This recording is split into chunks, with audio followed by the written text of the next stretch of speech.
오늘은 책을 한 권 리뷰를 해보려고 합니다. 이 책이 이태리 요리책 중에서는 이 제목에 써 있는 것처럼 바이블이라고 이름을 붙여도 손색이 없을 만큼 아주 내용이 충실한 책이라서 페이지 수가 굉장하거든요. 저도 한번 확인을 해볼게요. 1500페이지가 대충 넘는 걸로만 알고 있는데, 네, 1503페이지까지 되어 있습니다. 여기 보시면 번역판이라는 거에 대해서 소개가 되어 있는데, 이게 역자가 쓴 내용인 것 같아요. 네, 이용재 씨의 그 번역 후기라고 해야 될까요? 그런 내용들이 마지막에 있는데요. 여기 보면은 뒷부분에 있죠. 옮긴 이의 후기라고 해서 이탈리아 요리의 세계를 여행하려는 이에게 전하는 작은 가이드라고 되어 있으면서 이분이 옮긴 후기를 썼는데, 이 책이 워낙 두껍고, 그리고 이 책은 이용재 씨가 이태리어를 할 줄 아마 몰라서 그 번역서를 다시 한국어로 번역을 한 내용이라고 돼 있거든요. 여기 보면은 영국판을 기준으로 삼고 미국판 조금 편집이 다른데 일본어판, 이탈리아판을 참고로 해서 같이 번역을 했다라고 되어 있죠. 그래서 처음에 그러니까 번역 일을 시작을 해서 출간까지 2년이 넘게 걸렸다고 하는 걸 보면은 참 번역이 이 정도니까 이 책을 만드는데 어마어마하게 시간을 많이 쏟았다는 생각이 들어요. 뭐 페이지 수만 생각해도 그럴 수밖에 없겠죠. 여기 보시면은 정말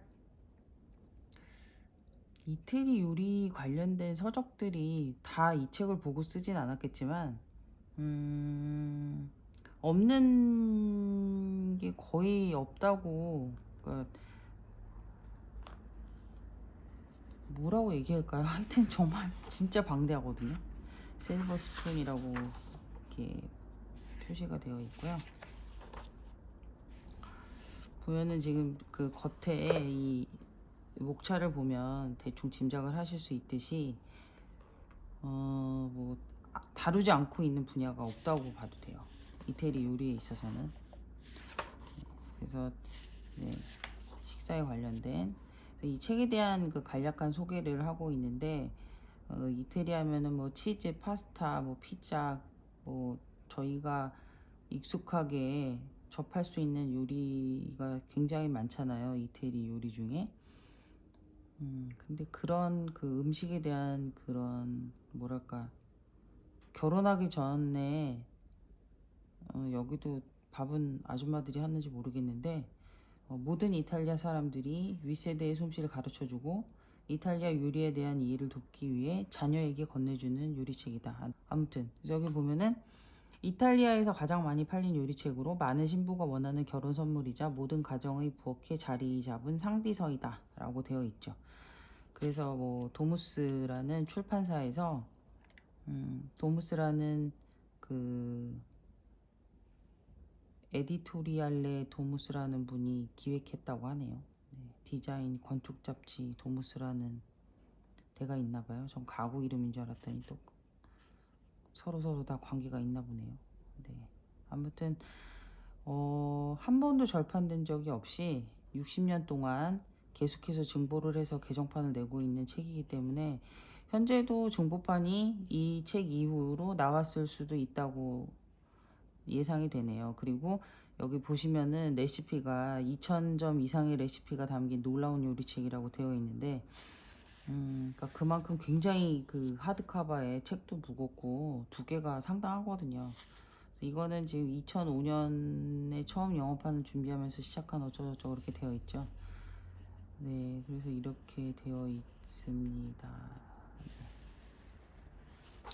여기 보시면은 그 이태리 지방의 그 지도와 함께 뭐 어떤 식으로 지금 뭐 음식을 소개를 할지 전통 요리에 대해서 나와 있는데 뭐 우리나라도 마찬가지로 한식을 기준으로 했을 때 지역별로 그 재료를 다루는 어떤 기술이라든가 아니면은 쉽게 접할 수 있는 재료, 그리고 뭐 하다못해 육수를 낼 때 지방별로 뭐 고기 육수를 낸다든가 멸치나 다시마 육수를 낸다거나 아니 뭐 북어 대가리로 육수를 낸다거나 이렇게 동네별로 차이가 있듯이 이태리는 음 아무래도 나라가 우리나라만큼이나 길쭉하게 생겨가지고 거기다가 또 얘네도 반도잖아요. 그래서 음식을 그 다룰 때 그 재료를 손질하는 방법부터 시작해서 음식에 대한 특색이 굉장히 많이 다르다고 저도 알고 있는데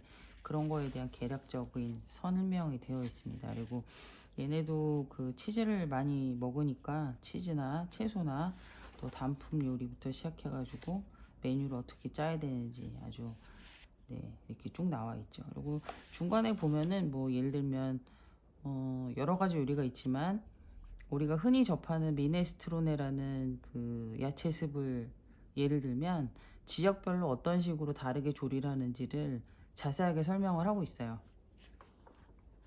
저도 그 부분이 되게 재밌어서 열심히 봤는데 뭐 그것뿐이 아니라 맨 처음에 이런 식으로 그 단순히 그 요리 조리 용어만 설명을 한 게 아니라 뭐 어떻게 다뤄야 되는지 그다음 간단한 요리 같은 경우에는 이렇게 엄마들은 좀 밥을 할 줄 아는 분들은 대충 어떻게 만들었다라고 들으면 뭐 똑같이는 아니어도 비슷하게 만들 수 있는데 벌써 처음부터 가스파초라는 단어가 나오면서 그 가스파초를 어떤 식으로 만들 수 있는지 대략적인 설명이 나오거든요. 그러니까 알고 있는 내용이었지만 이렇게 한 번 더 용어 정리가 되어 있으니까 요즘 사실 많은 데이터들이 영상을 통해서 저 역시 영상으로 제공을 하려고 이 영상을 찍고 있지만 텍스트로 되어 있는 아주 컴팩트한 그 데이터를 찾으려면 사람들이 시간이 오래 걸리고 그리고 이게 시각적으로 뭐랄까 정보를 받아들이는 게 익숙해지면 이 철자로 되어 있는 정보를 이렇게 처리하려고 하는 걸 더 싫어하게 된다고 그러더라고요. 근데 하여튼 이런 식의 어떤 글씨로 되어 있는 정보를 접하게 되니까 오히려 저는 더 좋았거든요. 옛날 사람이라 그런가 봐요. 그래서 여기 보면 어떤 식으로 만들어서 먹을 수 있는 수프인지 스페인의 유명한 수프라고 돼. 토마토 수프죠. 오이랑 파프리카 들어가 있는 빵으로 같이 갈아버리는.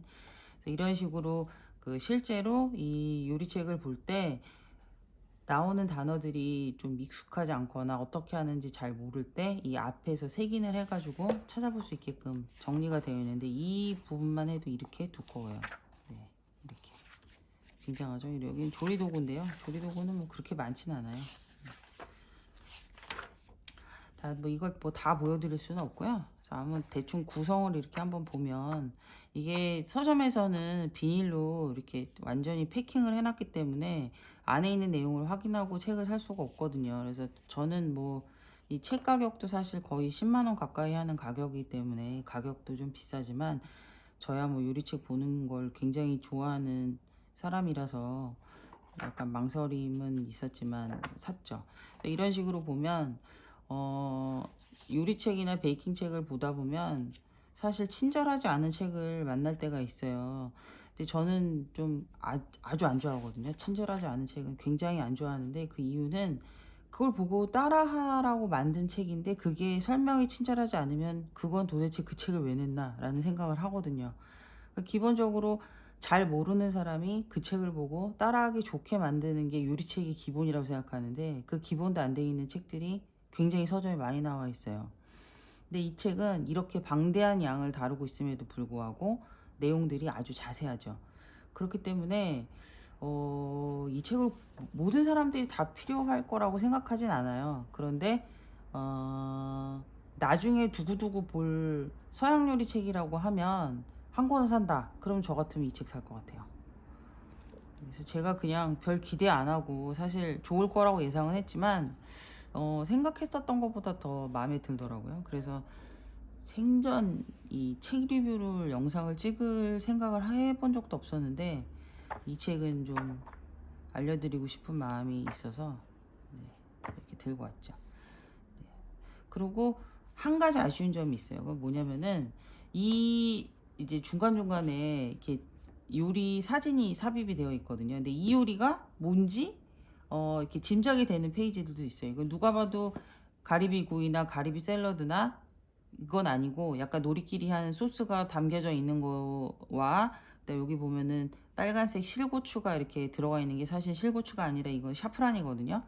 그러니까 이게 요게 요것이다라고 짐작을 할 수는 있어요. 근데 요 사진이 어떤 요리의 사진인지는 여기 설명이 없어서 어떤 거는 보다 보면 약간 이게 도대체 뭔 요리일까? 어떤 요리를 지금 이 소개된 것 중에 무엇일까라고 이게 좀 약간 헷갈리는 그런 게 있을 때가 있거든요. 근데 네, 그건 조금 아쉬운 면이 있어요. 근데 요거는 제 생각에도 요것도 제온 가지일 가망성이 높아 보이죠. 파르미지아노 가지는 아닐 것 같아요. 네. 그래서 하여튼 요런 식으로 그 조리 과정을 일일이 사진을 찍어서 올려주진 않았지만 이 설명이 이렇게 아주 복잡하지 않고 그 다음에 간단하지만 뭐랄까 읽으면서 그대로 이렇게 따라서 만들기 쉽게 책을 썼기 때문에 네, 제가 참 네, 아티초코를 어디서 한번 먹어봤는데요. 그 뒤로는 우리나라에서 쉽게 구할 수 있는 채소가 아니라서 네, 이거는 어디 나가면 제가 해외 나가면 꼭 먹어보려고 마음 먹고 있습니다. 네, 네 비트죠 비트. 네. 아무튼 대충 그렇습니다. 그리고 또 이거 이외에도 이렇게 디저트 종류도 이렇게 있거든요. 근데 보면은 뭐 우리가 잘 아는 이태리 디저트 중에서는 티라미수가 있겠죠. 근데 티라미수뿐이 아니라 사실 프랑스하고 이태리하고 서로 자기네가 원조라고 싸우는 경우들이 많은데 프랑스 요리나 디저트가 원조인 줄 알고 있었지만 알고 보면은 이태리께 먼저 시작됐다라고 하는 디저트 종류들도 되게 많다고 알고 있거든요. 그래서 보면은 그런 식의 어떤 네, 메뉴들도 여기 많이 소개되어 있어요. 그래서 특히 또 우리나라에서도 많이 먹는 게 잼 종류잖아요. 그래서 잼 만드는 방법들도 이렇게 보면은 네, 젤리하고 잼이라고 그래서 젤리 같은 경우에는 어떻게 해야 되는지 그 다음에 또 뭐 이렇게 이런 식으로 잘 다루고 있죠. 잼 되게 맛있어 보이네. 이건 무슨 잼일까? 알 수가 없네요.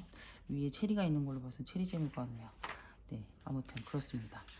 그래서 이런 식의 그 소개가 잘 되어 있어가지고 책의 그 분량상 아주 친절한 요리책으로 만들긴 어렵겠죠. 만약에 이거를 과정샷까지 찍어갖고 합쳤다면 거의 뭐 3,000페이지는 우습게 넘어갔을 것 같은데 그렇진 않지만 그래도 기본적으로 설명이 좀 이렇게 어느 정도 이해할 수 있게끔 쓰여 있기 때문에 이태리 요리를 좋아하시는 분들은 특히 집에서 만들어 보고자 하는 그 의욕이 있는데 이 한 권 가지고 사실 이태리 책을 끝낸다고 하는 거는 사실 좀 욕심이긴 하죠. 근데 어느 정도 기본 지식이 있는 상태에서 이걸 구입하신다고 하면 상당히 많이 도움이 될 것 같아요. 그러니까 제가 가지고 있는 책 중에서 이 정도로 두께가 두꺼운 책이 또 하나 있는데 그게 바로 음식과 요리라는 책이거든요. 해럴드 맥기가 쓴 음식과 요리라는 책이 있는데 그 책이 거의 그 조리에 관련된 모든 걸 다루고 있다고 해서 그거 역시 바이블이라는 얘기를 해도 전혀 손색이 없다라고 평가받는 책 중에 하나거든요. 근데 이태리 요리에서는 이 실버 스푼만한 책이 또 뭐 또 나올 수도 있지만 현재까지로서 제가 봤던 책들 중에서는 이게 아주 좋은 책이라는 생각이 드네요. 아티초코 또 나오네. 네, 제 언젠가 꼭 먹고 말리라. 네, 아무튼 그렇습니다. 네. 이거는 혹시 궁금해하시는 분들이 있으실까봐 저는 이 책이 되게 궁금했는데 자세히 나와 있는 글을 못 봐서 제가 좀 답답했었던 적이 있었거든요. 그래서 혹시라도 이 책을 살까 말까 하는 분들이 계시다면 네, 추천을 하고 싶어서 네, 소개를 해봤습니다. 그리고 이거 이외에 이 이후에 책이 한 권이 더 나왔어요. 이거보다 조금 더 내용을 축약을 해서 한 600페이지 분량으로 나온 그 실버스푼 클래식이라는 책이 있거든요. 근데 그거는 요거보다 더 가격도 저렴하고 사이즈도 더 작다고 알고 있어요. 그러니까 혹시라도 이 책이 너무 부담스러우시면 그러니까 금액을 떠나서 책이 일단 너무 두꺼우니까요. 그래서 그런 분이 계시다면 클래식을 구입하시는 것도 방법이 될 수 있겠죠. 그리고 네, 그리고 이거 말고 또 어린이들을 위한 그 사파가 들어있는 또 실버스푼 만화책이 있어요. 근데 저는 그것도 빌려봤는데 그 내용도 되게 좋았어요. 근데 애들한테 사주시면은 엄마한테 혹은 아빠한테 같이 만들자고 좀 귀찮게 할 경향이 있어 보이긴 하는데 아무튼 그 책도 아주 괜찮았었거든요. 그래서 혹시 궁금하신 분들이 계시다면 궁금증을 풀어드리고자, 그리고 저 역시 이 책이 아주 만족스러워서 추천을 하는 영상을 좀 만들어 봤습니다. 자, 그럼 저는 조만간 또 다른 걸 가지고 올게요. 그러면 다음에 또 만나요.